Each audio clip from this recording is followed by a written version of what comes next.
ओम गं गणपतये नमः। गणेश जी की महिमा अपरंपार है और उनकी कृपा अनंत। हर बार जब भी मैं उनके बारे में सोचती हूँ तो मेरे मन में उनके प्रति अगाध श्रद्धा की भक्ति उमड़ने लगती है। विघ्न विनाशक के रूप में प्रसिद्ध भगवान गणेश हमारे जीवन में आने वाली हर बाधा को दूर करने की क्षमता रखते हैं। हम सबने बचपन से ही देखा है कि लोग गणेश जी को सबसे पहले याद करते हैं।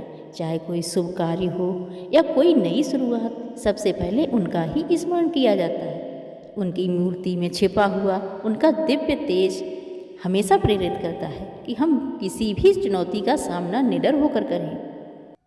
गणेश जी की पूजा में विनम्रता और समर्पण की भावना होनी चाहिए। वे कहते हैं कि भगवान गणेश हमारे अंदर छिपी हुई शक्तियों को जगाने में हमारी मदद करते हैं।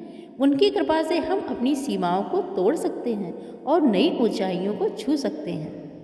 जीवन में कई बार ऐसे क्षण आते हैं जब हमें लगता है कि अब सब कुछ असंभव है, लेकिन गणेश जी की कृपा से हम फिर से आगे बढ़ने के लिए प्रेरित हो जाते हैं। वे हमें याद दिलाते हैं कि हर समस्या का समाधान होता है, बस धैर्य और विश्वास की आवश्यकता है।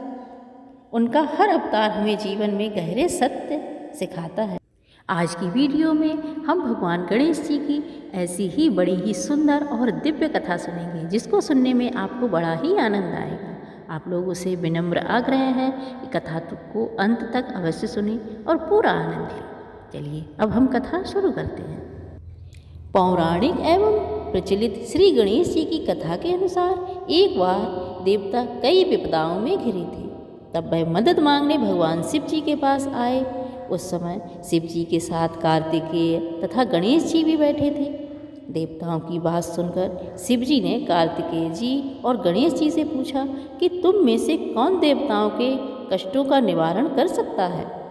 तब कार्तिकेय व भगवान गणेश दोनों ने ही स्वयं को इस कार्य के लिए सक्षम बताया। तब भगवान भोलेनाथ ने दोनों की परीक्षा लेते हुए कहा कि तुम दोनों में से जो सबसे पहले पृथ्वी की परिक्रमा कराएगा वही देवताओं की मदद करने जाएगा।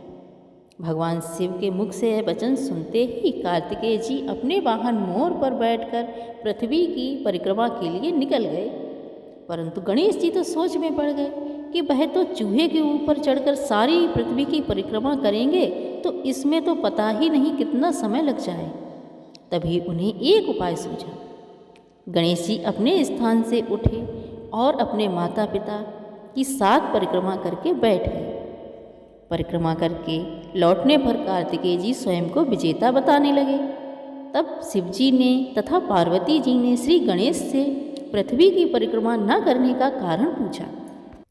तब गणेश जी ने बड़े ही विनम्र भाव से हाथ जोड़कर माता पार्वती और भोलेनाथ से कहा कि माता पिता के चरणों में ही समस्त लोक हैं।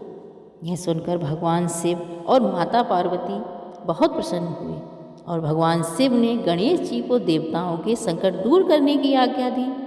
इस प्रकार भगवान शिव ने गणेश जी को आशीर्वाद दिया कि चतुर्थी के दिन जो तुम्हारा पूजन करेगा और रात्रि में चंद्रमा को अर्घ्य देगा, उसके तीनों ताप यानी दैविक ताप और भौतिक ताप दूर होंगे।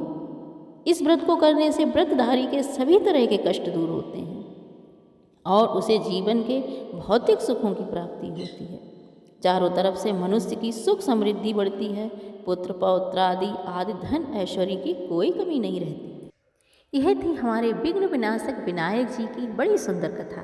उम्मीद है आपको अवश्य ही अच्छी लगी होगी। कथा आपको अच्छी लगी तो हमारे चैनल को लाइक, सब्सक्राइब और शेयर करके हमें सपोर्ट अवश्य करें। धन्यवाद।